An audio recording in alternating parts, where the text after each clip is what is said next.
ముందుగా ఒక కడాయి తీసుకొని అందులో ఒక స్పూన్ ఆవాలు, ఒక స్పూన్ మెంతులు వేసి బాగా ఫ్రై అయ్యేలా వేయించండి.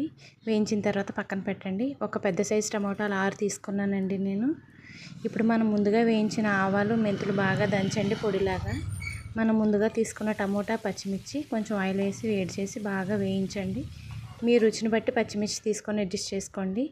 ఇవి ఇలా బాగా మగ్గిన తర్వాత మనం మిక్సీ జార్లో తీసుకొని బరకగా గ్రైండ్ చేసుకోవాలండి. అందులోనే ఉప్పు, ఆవాలు, మెంతులు పౌడర్ వేయండి. ఇలా మిక్స్ చేసిందని పక్కన పెట్టుకోవాలండి. మనం మళ్ళీ స్టవ్ మీద కడాయి పెట్టి ఆయిల్ ఎక్కువ వేసుకోవాలండి పచ్చడికి. అందులో తాలింపు సామాన్లు వేయండి.